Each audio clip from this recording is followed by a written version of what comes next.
অপাপাথর বদামির বাড়ি ছিল এই বাড়িতে।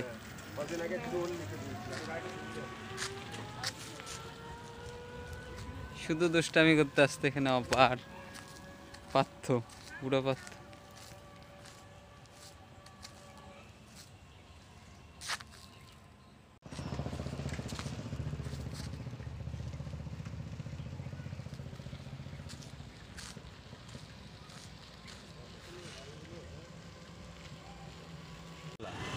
এখানে রবীন্দ্রনাথ ঠাকুরের স্ত্রী মৃণালিনী দেবী এখানে গাছের তলায় ক্লাস করাতেন, ওপেন ক্লাস করাতেন বাচ্চাদেরকে, নার্সারি থেকে 4 পর্যন্ত।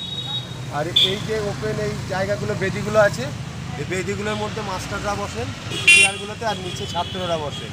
কখনো কখনো পড়াশোনা ক্লাস করতে করতে খেলাধুলা করে, ওই জন্য পার্ক করে দিয়েছে ভেতরে। আপনার ছোটো ছেলে তো মন থেকে না, ওইদিকে ভিডিও করে, আমি এইদিকে।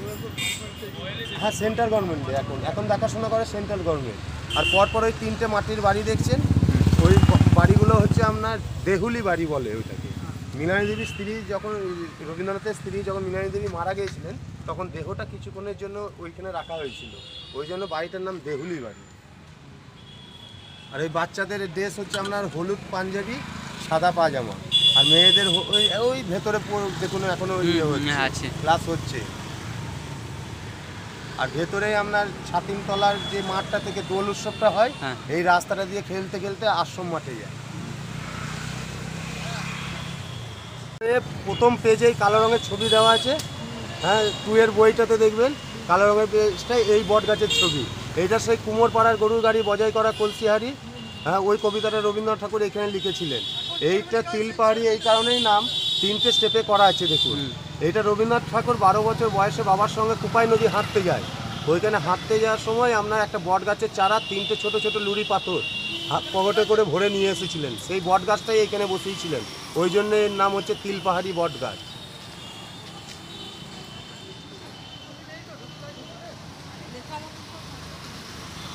আকাশে আপনার এই তাল গাছটা নিয়ে দিলেন। হ্যাঁ, এখনো আছে তাল গাছ। আর এটা মাটির বাড়ি, এটা তালুকঝড় বাড়ি বলে।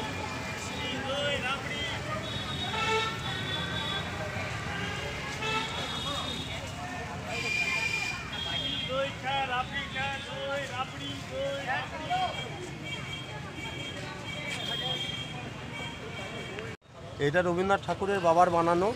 এটা আপনার বানাতে 35,000 টাকা তখনকার দিনে খরচা করেছিল। কাঁচগুলো আছে বেলজিয়াম, কাঁচগুলো বেলজিয়াম গাছ, আর টালিগুলো হচ্ছে ইটালিয়ান টালি। এখানে প্রত্যেক বুধবার উপাসনা হয়। ছেলেদের জন্য সাদা পাঞ্জাবি, সাদা পায়জামা বা ধুতি, আর মেয়েদের জন্য সাদা শাড়ি, গেরুয়া পাট। 25শে বৈশাখ, 22শে শ্রাবণ, 7ই পৌষ আর আপনার দোল উৎসবে এই 4টে দিন শুধু খোলা হয়। আর বাকি প্রত্যেক বুধবার উপাসনা করা হয়। এখানে শুধু ছাত্র আর স্টুডেন্টদের জন্য।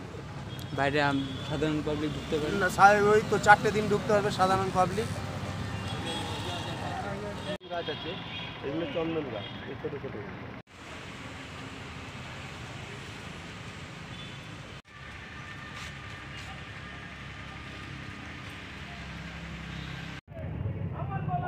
এইখানে এইটা হচ্ছে ছাতিমতলা। আপনার রবীন্দ্রনাথ ঠাকুরের বাবা মহর্ষি দেবেন্দ্রনাথ ঠাকুর ভুবনমোহন সিং ওনাকে যখন আমন্ত্রণ দিয়ে ডেকে পাঠান, তখন এই ছাতিমতলাতে প্রথম ওই লাভপুর বলে একটা জায়গা আছে, ওই লাভপুরে আসেন।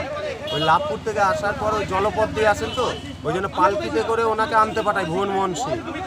আনতে এই গাড়ির এইখানে গাছের তলায়, ছাতিম গাছের তলায় বিশ্রাম নিয়েছিল, মানে খানিকক্ষণ বিশ্রাম নেওয়ার জন্য। ওনার তখন এই জায়গাটা খুব ভালো লেগে গিয়েছিল। ভালো লাগার ফলে উনি বলেছিলেন এইখানটা আমার সেই মনের প্রাণের আত্মার শান্তি। তার মনটা এত ভালো লেগে গিয়েছিল, ভুবনমোহন সিংকে বলে আমি এখানে কিছু করতে চাই। ভুবনমোহন সিং বলে যতদূর চোখ যাবে ততদূর তুমি জায়গা নিয়ে নাও। তখনকার দিনে বলেছিল আমি এমনি খালি হাতে নেবো না, 16 আনার বিনিময়ে 20 বিঘে প্রথম জায়গা নেয়। ওইটারই যে বিয়েটা আছে 20 বিঘে জমি, 20 বিঘে জায়গা প্রথম নেয়। তারপর থেকে আজকে বিশ্বভারতী সম্পত্তি হচ্ছে 3600 বিঘে। আর এখানে প্রথম যে কোনো অনুষ্ঠান হওয়ার আগে আপনার এই ছাতিমতলা থেকে আরম্ভ করে, যে আপনার ছাতিমতলা থেকে এখানকার ব্যাচ হচ্ছে ছাতিম গাছের পাতা, ওই পাতাটা ব্যাচ হিসাবে ব্যবহার করা হয়, আর ওইটার সম্মান দেয়। লিফটেড ঠোঁটে ছন্দটা করা আছে, উপর থেকে দেখো সা রে গা মা পা ধা নি সা রে। এটা কলাভবনের স্টুডেন্টরা বানিয়েছে। এটা রবীন্দ্র ওই যে মেয়েদের শাড়ি হচ্ছে এইটা, হলুদ শাড়ি গেরুয়া পাড় আর কালো ব্লাউজ। আর এইদিকে ডান দিকের এটা হচ্ছে নাট্যঘর। এটা সঙ্গীত ভবনের ছেলেমেয়েরা যখন রিহার্সাল করে তখন বাইরে করে, আর বাকি টাইম আপনার যখন জল বৃষ্টি হয় ভেতরে করে। একসঙ্গে 6000 লোকজন আপনার ভেতরে প্রোগ্রাম দেখতে পারবে, এত বড় জায়গা।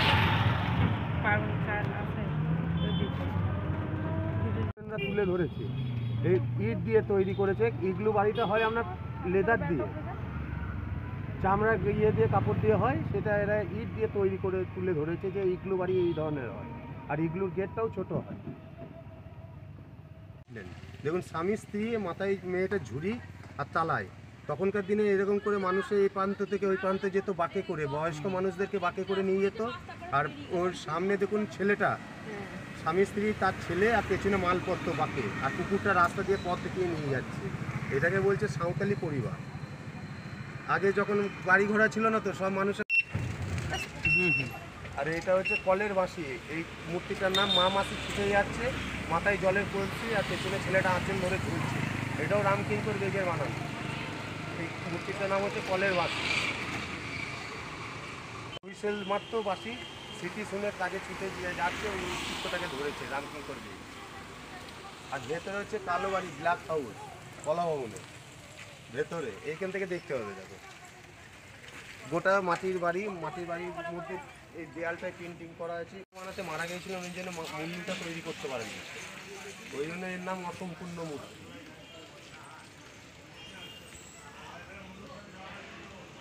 অমর্ত্য সেনের নাম ছিল বাবলু সেন। রবীন্দ্রনাথ ঠাকুর ভালোবেসে নাম দেয় তার অমর্ত্য সেন। বাড়িটার নাম হচ্ছে পতিচি, আর এটি সেন হচ্ছে ওর বাবার নাম।